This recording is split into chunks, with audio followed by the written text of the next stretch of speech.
नमस्कार दोस्तों US Iran का जो वॉर है वो अभी सुलझने का नाम नहीं ले रहा है और इसमें जो सबसे बड़ा मुद्दा है वो है एनरिच्ड यूरेनियम का। बोला ये जा रहा है कि ईरान बहुत जल्द न्यूक्लियर बॉम्ब बना सकता था और इसीलिए ये पूरा अटैक प्लान किया गया।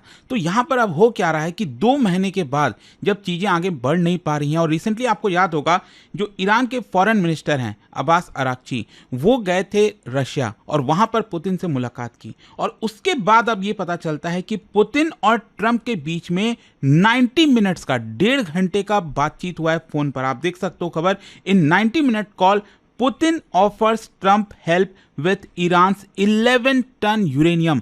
तो एक बहुत बड़ी बात है यहाँ पर, क्योंकि सारा मामला अगर हम देखें तो ईरान का यही कहना है कि हम तो देखो यहाँ पर न्यूक्लियर बॉम्ब बना नहीं रहे हैं, हमारे पास जो एनरिच्ड यूरेनियम है वो सिर्फ पीसफुल जो सिविलियन पर्पज़ है उसके लिए है। तो यहाँ पर कहीं ना कहीं एक बीच का रास्ता निकल सकता है, लेकिन क्या ट्रंप मानेंगे इस चीज़ को लेकर, वो सब कुछ मैं आपको डिटेल से बताऊंगा वीडियो के अंदर। चलिए आगे बढ़ते हैं। देखिए सबसे पहली बात यहाँ पर हुआ क्या, जैसे मैंने आपको बताया कि 90 मिनट की बातचीत हुई ट्रंप और पुतिन के बीच में, और यहाँ पर व्लादिमीर पुतिन ने प्रपोज कर दिया कि जो ईरान का एनरिच्ड यूरेनियम स्टॉक पाइल रखा हुआ है इस्फहान में और उसको कस्टडी में ले लेगा रशिया। मतलब अगर दुनिया माने, अगर स्पेशली दुनिया क्या वैसे तो ट्रंप मान ले, तो ट्रंप अगर मान ले तो यहाँ पर रशिया जो है ईरान का एनरिच्ड यूरेनियम का स्टॉक पाइल अपने अंडर में ले लेगा ताकि यहाँ पर ईरान उसका गलत इस्तेमाल ना कर सके। अच्छा, इसकी वजह से मतलब ये जो बातचीत हो रही है आप सोच के देखो, हम यहाँ पर एनरिच्ड यूरेनियम कौन से देश की बात कर रहे हैं, ईरान की बात कर रहे हैं। तो यहाँ पर किस तरह से ग्रेट जो पावर राइवलरी होती है वो न्यूक्लियर डिप्लोमेसी के साथ कई चीज़ों के साथ ओवरलैप करती है, उसका एक बड़ा उदाहरण है।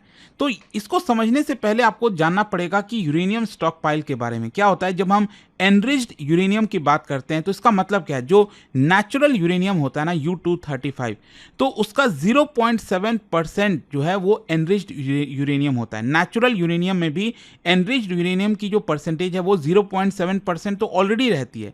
लेकिन अगर आपको मान लीजिए न्यूक्लियर एनर्जी प्रोड्यूस करना है, न्यूक्लियर इलेक्ट्रिसिटी प्रोड्यूस करना है, तो उसके अंदर जो फ्यूल लगता है एनरिच्ड यूरेनियम का वो 3 से 5% कम से कम होना चाहिए। और अगर हम बात करें कि जो वेपन ग्रेड वाला है, जो कि हम न्यूक्लियर बॉम्ब की बात करते हैं, तो उसमें 90% होना चाहिए।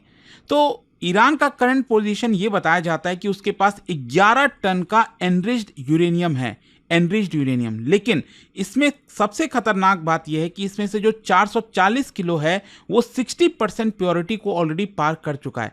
मतलब ईरान काफ़ी नज़दीक है न्यूक्लियर बॉम्ब बनाने के। अब देखिए ये सारी चीज़ें तो वही है ना कि बस बोला जा रहा है, अब एग्जैक्ट प्रूफ कहाँ है कोई है इसके बारे में किसी को नहीं पता।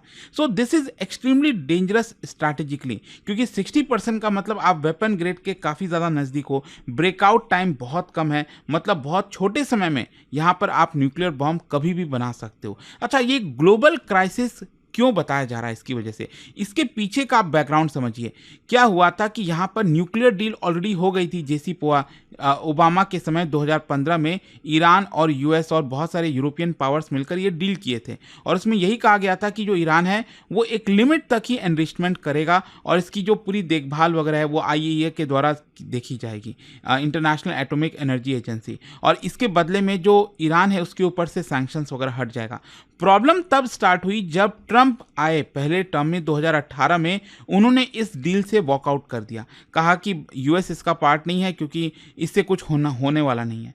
तो इसका नतीजा ये निकला कि उसके बाद क्योंकि ईरान के ऊपर सैंक्शंस लगा और उसी के आक्रोश में ईरान ने बढ़ चढ़कर खूब सारा एनरिच्ड यूरेनियम करना तैयार स्टार्ट कर दिया। मतलब कोशिश यही होगी कि यहाँ पर जल्द से जल्द न्यूक्लियर बॉम्ब बनाया जाए। अब मान के चलिए अगर ईरान न्यूक्लियर वेपन बना लेता है, जस्ट इमेजिन, तो उसके बाद सऊदी अरब क्या मानेगा, वो तो कहेगा ना कि हमें तो सबसे बड़ा खतरा है, हमें बनाना चाहिए। फिर टर्की भी बनाएगा। मिडिल ईस्ट एक प्रकार से मल्टी न्यूक्लियर रीजन बन जाएगा। मतलब आज के डेट में कोई नहीं है एक्सेप्ट इजराइल जो है, तो एक प्रकार से सबके पास न्यूक्लियर बॉम्ब आने लग जाएगा। तो इसकी वजह से नॉन प्रोलिफरेशन जो नॉर्म है वो ब्रेक हो सकता है। अच्छा, पुतिन का प्रपोजल अब क्या है, मतलब अब इस पूरे सिनेरियो को देखिए और इस कॉन्टेक्स्ट में समझिए कि पुतिन अब ट्रंप को क्या कहना चाह रहे हैं। पुतिन ने 90 मिनट्स के कॉल में ये सजेशन दिया ट्रंप को कि ईरान अपना जो एनरिच्ड यूरेनियम है वो रशिया को ट्रांसफ़र कर सकता है, क्योंकि जैसा मैंने आपको बताया ना कि अभी जो खबर आई थी वो ये है कि अब्बास अराक्ची जो फॉरेन मिनिस्टर हैं ईरान के, वो गए थे रशिया, अभी जस्ट 2-3 दिन पहले की बात है, और वहाँ पर पुतिन से बातचीत की, मुलाकात की। तो हो सकता है उसमें उन्होंने ये बात रखी होगी पुतिन के सामने कि अगर आप ट्रंप से बात करोगे तो ये प्रपोजल रख देना कि हम अपना जो एनरिच्ड यूरेनियम है, ऑब्वियस सी बात है वो अमेरिका को तो देंगे नहीं, तो वो ये चाह रहे थे कि उसको रशिया को दे दिया जाए, क्योंकि ईरान को रशिया के ऊपर विश्वास है। तो रशिया क्या करेगा, उसको स्टोर करके रख लेगा, उसको मॉनिटरिंग करेगा, प्रिवेंट करेगा कि वेपनाइज ना किया जाए उसको। तो यहाँ पर अब क्वेश्चन ये कि इतना मायने क्यों रखता है। देखो, सबसे पहला कि इमीडिएट बेसिस पर जो न्यूक्लियर का खतरा है वो हट जाएगा ना, क्योंकि पूरा का पूरा जो मामला है, ये जो वॉर है, वो क्यों हुआ, वो इसीलिए हुआ क्योंकि ट्रंप ये कह रहे थे कि कभी भी ईरान न्यूक्लियर बम बना लेगा, और इसीलिए हमने हमला कर दिया। तो एक प्रकार से जो इमीडिएट खतरा है न्यूक्लियर रिस्क का, वो अब खत्म हो जाएगा। फिर दूसरा, वॉर अवॉइड हो जाएगा, क्योंकि वॉर को लेकर जो सोल्यूशन ढूंढा जा रहा है ना, वो सोल्यूशन तब तक नहीं निकलेगा जब तक ये न्यूक्लियर वाला मसला सॉल्व नहीं हो जाता। क्योंकि आप भले कितने भी मुद्दे सुलझा लो, अल्टीमेट ले दे के सारा मुद्दा इसी पर आ जाता है। तो अगर ये मुद्दा सुलझ जाता है, रशिया के पास चला जाता है, तो एक प्रकार से वॉर भी हट जाएगा, खत्म हो जाएगा। फिर मिडिल पाथ यहाँ पर चुनने की कोशिश की है, मतलब ईरान जो है वो फुल डिसआर्मामेंट को रिजेक्ट करता है और यूएस न्यूक्लियर बिल्डअप को रिजेक्ट करता है। तो ये एक कॉम्प्रोमाइज सोल्यूशन आप कह सकते हो, लेकिन इसमें प्रॉब्लम क्या है, प्रॉब्लम है ट्रस्ट का। यूएस रशिया के ऊपर क्या ट्रस्ट करेगा, नहीं करेगा। रशिया जो है वो न्यूट्रल एक्टर की तरह है नहीं, क्योंकि ऐसा मानना है कि जो रशिया है अल्टीमेटली वो ईरान की मदद कर देगा।